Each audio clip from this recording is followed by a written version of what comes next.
அனைவருக்கும் வணக்கம். இன்றைக்கி பார்த்திங்கன்னா முக்கியமான கரண்ட் அஃபேர்ஸ் பார்க்கலாம். ஃபஸ்ட்டு, தமிழ்நாடு மாநில மகளிர் ஆணையத்தினுடைய தற்போதைய தலைவர் கேட்டிருக்கிறாங்க. ஏஎஸ் குமாரி அப்படிங்கிறவங்க தான் தற்போதைய தலைவராக இருக்கிறாங்க. தேசிய மகளிர் ஆணையம் அப்படிங்கிறது எப்பொழுது ஏற்படுத்தப்பட்டிருக்கும் அப்படின்னா 1992ஆம் ஆண்டு ஏற்படுத்தப்பட்டிருக்கும். அதனுடைய தொடர்ச்சியாக ஒவ்வொரு மாநிலங்கள்லேயுமே மாநில மகளிர் ஆணையம் அப்படிங்கிறத ஏற்படுத்தியிருப்பாங்க. அதன்படி 1993ஆம் ஆண்டு தமிழ்நாடு மாநில மகளிர் ஆணையம் அப்படிங்கிறத ஏற்படுத்தியிருப்பாங்க. அதனுடைய தலைவராக ஏஎஸ் குமாரி அப்படிங்கிறவங்க இருக்கிறாங்க.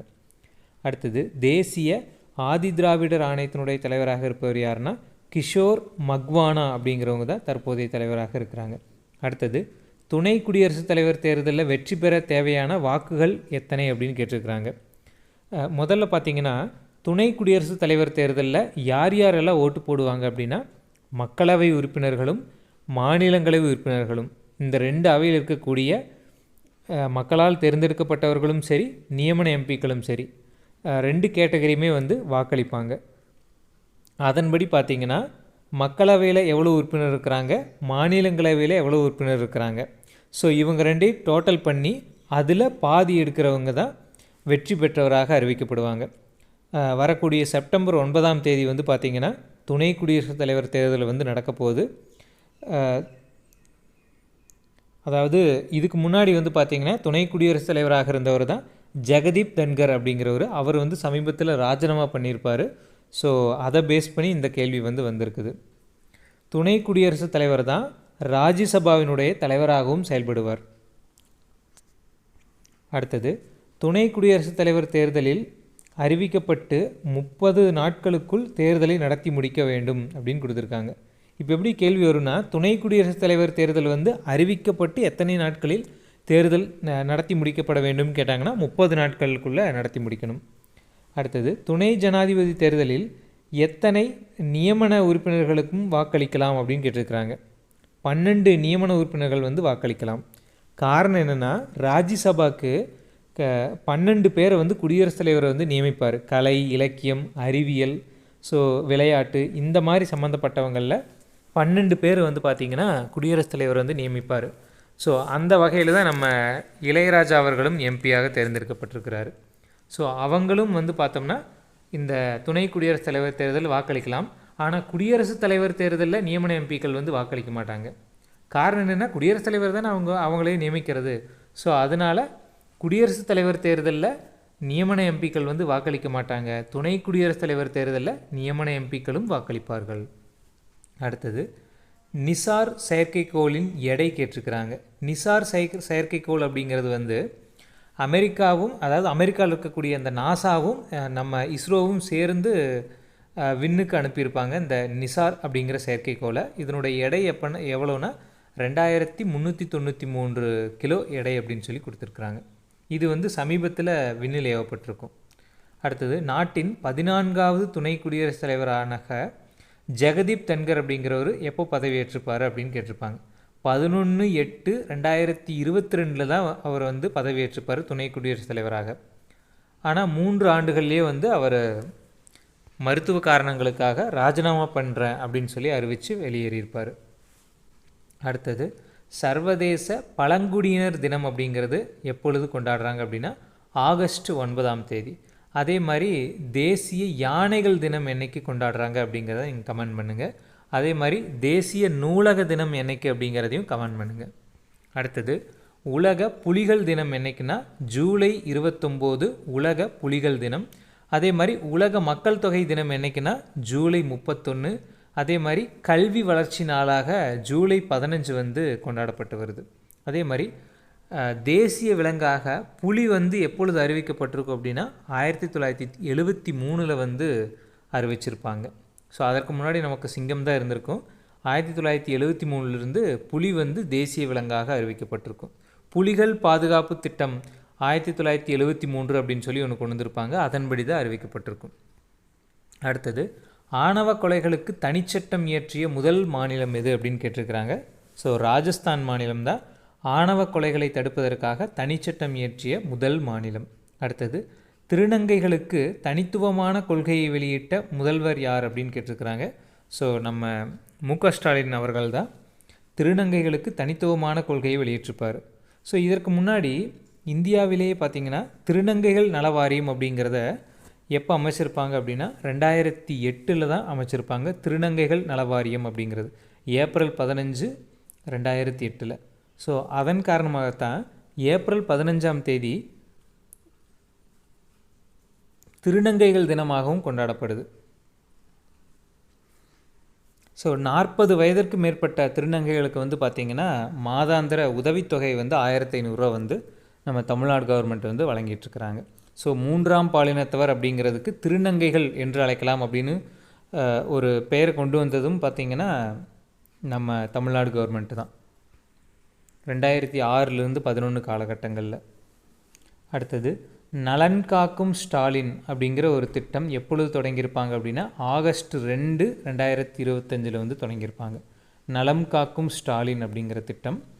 இந்த நலம் காக்கும் ஸ்டாலின் அப்படிங்கிற பேர் வந்து யூஸ் பண்ணலாமா அப்படிங்கிறதுக்காக இப்போ கேஸும் வந்து கோர்ட்டில் வந்து நடந்துகிட்ருக்குது. அதே மாதிரி தாயுமானவர் திட்டம் அப்படிங்கிறது வந்து நம்ம தமிழ்நாடு கவர்மெண்ட் வந்து நேற்று வந்து அறிமுகப்படுத்தியிருப்பாங்க. இது எதுக்காக அப்படின்னா, அதாவது 70 வயதிற்கு மேற்பட்டவர்கள் மற்றும் மாற்றுத்திறனாளிகள் இவங்களுக்கு வந்து வீடு தேடி ரேஷன் பொருட்கள் வழங்கக்கூடிய ஒரு திட்டம். இதுக்கு பேர் தான் தாயுமானவர் திட்டம் அப்படிங்கிறது. இது வந்து ஒவ்வொரு மாதமுமே வந்து 2வது சனி மற்றும் ஞாயிற்றுக்கிழமைகளில் வந்து வழங்கப்படும் அப்படிங்கிற மாதிரி கொண்டு வந்திருக்கிறாங்க. அடுத்தது சிஆர்ஐபி புதிய ரத்தம், அதாவது சிஆர்ஐபி அப்படிங்கிற புதிய ரத்தம் கண்டறியப்பட்ட மாநிலம் கேட்டிருக்கிறாங்க. ஸோ கர்நாடகா தான். அடுத்தது தொழில் உரிமம் கொண்டு வரப்பட்ட ஆண்டு எப்போனா 1958. அதே மாதிரி உலக இரத்த தான தினம் அப்படிங்கிறது எப்பொழுது கொண்டாடுறாங்க அப்படின்னா ஜூன் 14 வந்து கொண்டாடுறாங்க.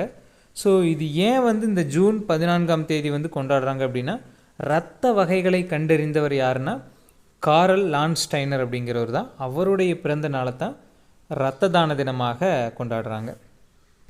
அடுத்தது இந்தியாவிலிருந்து இறக்குமதி செய்யப்படும் பொருட்களுக்கு அமெரிக்கா விதித்த வரி எவ்வளவு அப்படின்னு கேட்டிருக்கிறாங்க.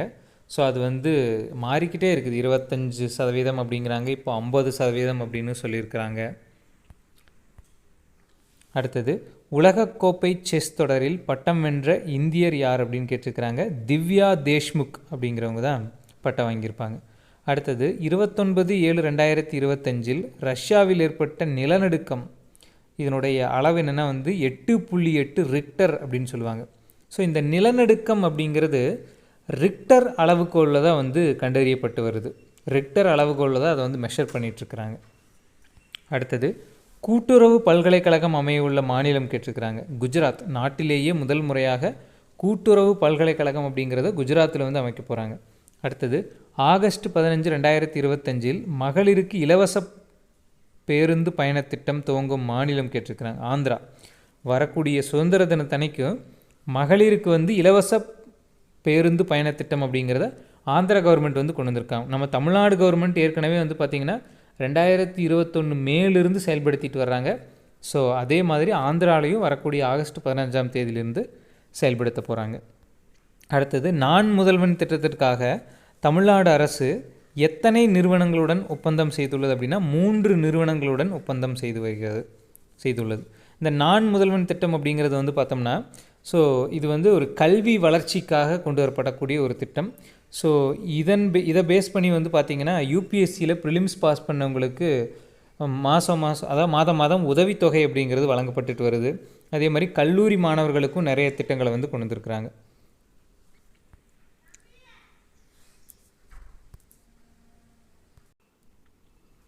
அடுத்தது சிங்கப்பூர் தேசிய தினம் அப்படிங்கிறது ஆகஸ்ட் 9 வந்து கொண்டாடுறாங்க. அடுத்தது இந்தியா பிலிப்பைன்ஸ் மொத்த ஒப்பந்தம், அதாவது இந்தியாவிற்கும் பிலிப்பைன்ஸ் நாட்டுக்கும் இடையில் 9 ஒப்பந்தங்கள் வந்து கையெழுத்தாக இருக்குது. அடுத்தது ஜம்மு காஷ்மீர் ஷரத்து 370 எப்பொழுது நீக்கப்பட்டது அப்படின்னா ஆகஸ்ட் 5, 2019 தான் வந்து இந்த ஜம்மு காஷ்மீருக்கு வழங்கப்பட்டு வந்த 370 ஆர்டிக்கல் 370 நீக்கப்பட்டு ஜம்மு காஷ்மீர் மாநிலம் அப்படிங்கிறது 2 யூனியன் பிரதேசங்களாக பிரிக்கப்பட்டது.